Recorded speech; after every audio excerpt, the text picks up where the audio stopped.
Hi hello, എല്ലാവർക്കും പുതിയ വീഡിയോയിലേക്ക് സ്വാഗതം. പിന്നെ കുറച്ച് തിരക്കിലാട്ടോ. അപ്പോൾ സോപ്പിൻ്റെ പാക്കിങ് കാര്യങ്ങളൊക്കെ നടന്നുകൊണ്ടിരിക്കുകയാണ്. ഈ ആഴ്ച ഞാൻ സോപ്പ് തരാമെന്ന് പറഞ്ഞവർക്കൊന്നും എനിക്ക് എത്തിക്കാൻ പറ്റില്ല. അതിന് പ്രധാന കാരണം മഴയാണ്. അപ്പോൾ ഇത് ഗ്ലിസറിൻ സോപ്പ് ആയതുകൊണ്ടുണ്ടല്ലോ, ഇതിൻ്റെ തണുപ്പാകുമ്പം ഇതിൻ്റെ മുകൾ വശത്തൊക്കെ ആയിട്ട് വെറ്റായ പോലെയും മെൽറ്റായ പോലെയൊക്കെ കാണാൻ സാധ്യതയുണ്ട്. അങ്ങനെ ഒരു പ്രശ്നം ഉണ്ടാവേണ്ടെന്ന് വിചാരിച്ചിട്ടാണ് ഞാൻ സപ്ലൈ ചെയ്യാതിരുന്നത്. അപ്പോൾ ഇതിൻ്റെ പാക്കിങ് കാര്യങ്ങളൊക്കെ റെഡി ആയിക്കൊണ്ടിരിക്കുകയാണ്. ഇതുണ്ടോ. അപ്പോൾ ആദ്യം ഓർഡർ തന്നവരെന്ന രീതിയിൽ ഞാനിപ്പോൾ സപ്ലൈ ചെയ്തുകൊണ്ടിരിക്കുന്നത്. ഇതുണ്ടോ, എൻ്റെ ഇടയ്ക്ക് കുഞ്ഞുമാവിക്ക് ഓർഡർ കിട്ടിയ തേങ്ങാപ്പാലും തേനും കൂടെ ആഡ് ചെയ്തിട്ടുള്ളത്. അപ്പം നിങ്ങൾ തരുന്ന നല്ല സപ്പോർട്ടിന് ഒരുപാട് നന്ദിയുണ്ട്. അപ്പോൾ കുറേ എന്നെ അറിയുന്ന കുറേ ആൾക്കാർ എന്നോട് പറഞ്ഞു, മോളെ നീ ചെയ്യുന്ന ക്രാഫ്റ്റ് വർക്ക്, സ്റ്റിച്ചിങ്, എംബ്രോയ്ഡറി ഇതൊക്കെ നീ അതൊക്കെ കാണാൻ ഞങ്ങൾ വെയിറ്റ് ചെയ്യാമെന്ന് പറഞ്ഞവരുണ്ട്. അതൊക്കെ എനിക്ക് ചെയ്യണമെന്ന് നല്ല ആഗ്രഹമുണ്ട്. അതൊക്കെ ഞാൻ ചെയ്യുന്നതായിരിക്കും. കാരണം ഇപ്പം ഞാൻ ഈ ഫോൺ എവിടെയൊക്കെ ഒന്ന് അഡ്ജസ്റ്റ് ചെയ്ത് വെച്ചിട്ടാണ് വീഡിയോസ് എടുക്കുന്നത്. അപ്പോൾ അങ്ങനെയൊക്കെ ചെയ്യുമ്പോൾ നമ്മുടെ ഫോൺ ഒന്ന് ഇഷ്ടമുള്ള രീതിയിലൊക്കെ മൂവ് ചെയ്യാൻ പറ്റുന്ന രീതിയിലായിരിക്കണ്ടേ. അപ്പോൾ അതൊക്കെ ഞാൻ പെട്ടെന്ന് റെഡിയാക്കുന്നതായിരിക്കും. അപ്പം അടിപൊളി വീഡിയോസ് ഞാൻ ചെയ്യുന്നതായിരിക്കും. അപ്പം നിങ്ങൾ സപ്പോർട്ട് ഉണ്ടെങ്കിൽ മാത്രമേ എനിക്ക് പറ്റുള്ളൂ. നിങ്ങൾ എന്നെ സപ്പോർട്ട് ചെയ്യണം. സബ്സ്ക്രൈബ് ചെയ്യാത്ത സബ്സ്ക്രൈബ് ചെയ്യണം. ഇഷ്ടമായിട്ടുള്ള ലൈക്ക് ചെയ്യണം. ഇഷ്ടമായിട്ടില്ലെങ്കിൽ ഡിസ്ലൈക്കും ചെയ്യാം കേട്ടോ. അപ്പം ഞാൻ ഇന്ന് ശരിക്കും ഇങ്ങോട്ട് പറയാൻ വന്നത് വള്ളംകളിയെ കുറിച്ചാണ് കേട്ടോ. മഴക്കാല സമയങ്ങളിൽ ഏറ്റവും കൂടുതൽ ആൾക്കാർ ബുദ്ധിമുട്ടുന്ന പ്രധാന പ്രശ്നമാണ് വള്ളംകളി അല്ലേ. ഇതൊരു മഴക്കാല രോഗങ്ങൾ ഉൾപ്പെടുത്താൻ പറ്റുമെന്ന് വെച്ചാൽ നമുക്ക് അങ്ങനെയും പറയാം. മഴക്കാലത്തല്ലേ കൂടുതലായിട്ട് കാണപ്പെടുന്നത്.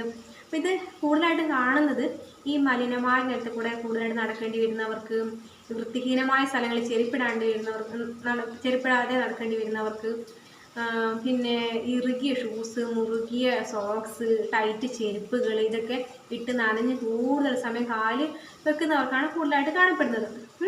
ഈ വള്ളംകളി എന്ന് വെച്ചിട്ടുണ്ടെങ്കിൽ കാൽപാദത്തിൻ്റെ അടിവശങ്ങളിലും, അതായത് ഉള്ളംകാലിലും ഈ കാലിൻ്റെ വിരലുകൾക്കിടയിലൊക്കെ ആയിട്ട് ഇങ്ങനെ അഴുകിയ പോലെ ഉണ്ടാവും. ആദ്യം ഭയങ്കര ചൊറിച്ചിലായിരിക്കും, പിന്നെ എവിടെയും പുകച്ചിലായിരിക്കും. അത് കഴിയുമ്പോൾ അവിടെ നോക്കുമ്പോണ്ടാവും അവിടെ ഇങ്ങനെ അഴുകിയത് പോലെ ഉണ്ടാവും. 2-3 ദിവസം കഴിയുമ്പോൾ ചെറുതായിട്ട് സ്മെല്ലും ഉണ്ടാവും അല്ലേ. അപ്പം ഇത് വരാതിരിക്കാൻ വേണ്ടിയിട്ട് നമുക്ക് ആദ്യം ചെയ്യാൻ പറ്റുന്നത് ഇടയ്ക്കിടയ്ക്ക് സോപ്പിട്ട് കാല് കഴുകുക, നനവില്ലാതെ കാല് ശ്രദ്ധിക്കുക. ഇത് നമുക്ക് ചെയ്യാൻ പറ്റുന്നത്. ഇനി വന്നവർക്ക് നമുക്ക് പെട്ടെന്ന് മാറേണ്ട 1-2 ടിപ്പും കൂടെ ഞാൻ പറഞ്ഞുതരാം കേട്ടോ. അപ്പോൾ ഇത് ചെയ്യാൻ പറ്റിയ ഏറ്റവും നല്ല സമയം രാത്രി സമയങ്ങളാണ്. പകൽ നമ്മൾ ഓരോരോ കാര്യത്തിനൊക്കെ ഓടി നടക്കുമായിരിക്കുമല്ലോ. അപ്പം നമുക്ക് കാലിന് റെസ്റ്റ് കിട്ടത്തില്ല. അപ്പം രാത്രി സമയങ്ങളിൽ, രാത്രി ഇനി വെച്ച് കിടക്കാൻ വേണ്ടി താല്പര്യമില്ലാത്തവർ TV കാണുന്ന സമയം ഉണ്ടാവുമല്ലോ, ആ സമയങ്ങളിൽ ചെയ്താലും മതി. അപ്പം ഫസ്റ്റ് നമ്മൾ ചെയ്യേണ്ടത് നല്ല ചെറു ചൂടുവെള്ളത്തിൽ ഉപ്പ് കല്ലാണ് ഏറ്റവും നല്ലത്.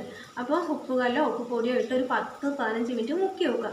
അതിനുശേഷം നല്ല കോട്ടൺ തുണി എടുത്തിട്ട് നല്ല തുടച്ച് നല്ല ഉണക്കിയെടുക്കണം. എന്നിട്ട് നമ്മുടെ മിക്ക ആൾക്കാരുടെ വീട്ടിൽ കറിവേപ്പില ഉണ്ടാവുമല്ലോ. അപ്പോൾ കറിവേപ്പിലയും പച്ചമഞ്ഞളും നല്ല പേസ്റ്റ് രൂപത്തിലാക്കിയിട്ട് എവിടെയാണോ തേക്കേണ്ടത്, അത് കാലിൻ്റെ വിരലിൻ്റെ ഇടയിലാണോ അതോ കാലിൻ്റെ അടിവശത്താണോ എവിടെ വെച്ചാൽ തേച്ച് പിടിപ്പിക്കുക. എന്നിട്ട് കുറഞ്ഞതൊരു 1/2-3 മണിക്കൂറെങ്കിലും വെക്കുക. അതും അല്ലെങ്കിൽ നമ്മുടെ കറിവേപ്പില കിട്ടാത്തവർ മൈലാഞ്ചി ഇലയും പച്ചമഞ്ഞളും അതേപോലെ അരച്ചിട്ട് തേച്ച് പിടിപ്പിക്കുക. ഇനി മൈലാഞ്ചി ഇലയല്ല, നമ്മുടെ എന്താ പറയണ്ടേ, ആര്യവേപ്പ ഉള്ളെങ്കിൽ ആര്യവേപ്പായാലും കുഴപ്പമില്ല. ആര്യവേപ്പിനെ കുറച്ചും കൂടി എഫക്റ്റീവായിരിക്കും കേട്ടോ. ആര്യവേപ്പിലും പച്ചമഞ്ഞളും നന്നായിട്ട് പേസ്റ്റ് രൂപത്തിൽ അരച്ചിട്ട് തേച്ച് പിടിപ്പിക്കുക. എന്നിട്ട് കഴുകിക്കളയുക. ഒരു 1/2-3 മണിക്കൂർ കഴിയുമ്പം കഴുകിക്കളയണം. ഇനിയിപ്പം ഈ ടൗൺ ഏരിയ താമസിക്കുന്നവർക്ക് കറിവേപ്പില കിട്ടൂല, ആര്യവേപ്പ് കിട്ടൂല, മൈലാഞ്ചി പച്ചമഞ്ഞളൊന്നും കിട്ടാൻ സാധ്യതയില്ല. അങ്ങനെയുള്ളവർക്ക് നമ്മുടെ എല്ലാവരുടെയും വീട്ടിൽ നല്ല വെളിച്ചെണ്ണ ഉണ്ടാവുമല്ലോ. നല്ല ശുദ്ധമായ ആട്ടി വെളിച്ചെണ്ണയാണെങ്കിൽ ഏറ്റവും നല്ലത്. ആ വെളിച്ചെണ്ണയിൽ കുറച്ച് മഞ്ഞൾ കൂടിയിട്ട് കരിക്കുക. എന്നിട്ട് നമ്മുടെ എവിടെയാണ് തേക്കേണ്ടത് അവിടെ തേച്ചിട്ട് രാവിലെ ആകുമ്പോൾ കഴുകിക്കളയുന്നതായിരിക്കും ബെറ്റർ. പിന്നെ മഞ്ഞൾ കൂടി കുറച്ച് ഒരു 3/4 മണിക്കൂറൊക്കെ കഴിയുമ്പം ഈ ക്രീം തേച്ച പോലെ ഒന്നും ആയിരിക്കുമല്ലോ. ഒരു കിടക്കുന്ന വെച്ച് നേരത്തെ തേച്ച് കഴിയുമ്പോൾ കിടക്കേണ്ട സമയം ലേശം നമ്മളിത് തുടച്ച് കളയുവാണെങ്കിൽ നമ്മുടെ ബുദ്ധിമുട്ടൊന്നും ഉണ്ടാവില്ല തോന്നുന്നു. നമ്മുടെ കിടക്കയ്ക്കും ഡ്രസ്സൊന്നും ബുദ്ധിമുട്ടുണ്ടാവില്ല. അതൊക്കെ ശ്രദ്ധിച്ച് വേണം ചെയ്യാൻ വേണ്ടിയിട്ട്. എന്നിട്ട് രാവിലെ ചെറു ചൂടുവെള്ളത്തിൽ കഴുകിക്കളയാം. ഇനിയിപ്പോൾ അതിനേക്കാളും കുറച്ചും കൂടി എഫക്റ്റീവായത് നല്ല ഉപ്പ് കല്ലും നമ്മുടെ പച്ചമഞ്ഞളും 2-3 അല്ലി വെളുത്തുള്ളിയും കൂടി അരച്ച് പേസ്റ്റാക്കി ഇതേപോലെ ചെയ്യുവാണെങ്കിൽ ഇതിപ്പോൾ പറഞ്ഞതിനേക്കാളും കൂടുതൽ കുറച്ചും കൂടി എഫക്റ്റീവാണ് കേട്ടോ. അങ്ങനെ ചെയ്താലും നല്ലതാണ്. അപ്പോൾ ഇതൊക്കെ ചെയ്തിട്ട് 1 പ്രാവശ്യം 2 പ്രാവശ്യം 3 പ്രാവശ്യം ചെയ്യുമ്പോഴേക്കും അടിപൊളി നല്ല റിസൾട്ട് കിട്ടും. നിങ്ങളെല്ലാവരും ഇതൊന്ന് ട്രൈ ചെയ്ത് നോക്കണം. എന്നിട്ട് കമൻറ്റായി ചെയ്തിട്ടുണ്ടെങ്കിൽ ഏറ്റവും നല്ലതെന്നും പറയുന്ന പോലെ എനിക്ക് സന്തോഷമായിരിക്കും.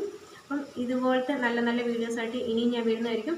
എന്നെ എല്ലാവരും ഒന്ന് സപ്പോർട്ട് ചെയ്യൂലേ? എന്നെ സപ്പോർട്ട് ചെയ്ത് നിങ്ങളുടെ കൂടെ ഉണ്ടാവണം. അപ്പം നല്ല നല്ല വീഡിയോസായിട്ട് ഇനിയും ഞാൻ വരും. അപ്പം അതുവരെയൊക്കെ എല്ലാവർക്കും ടാറ്റാ.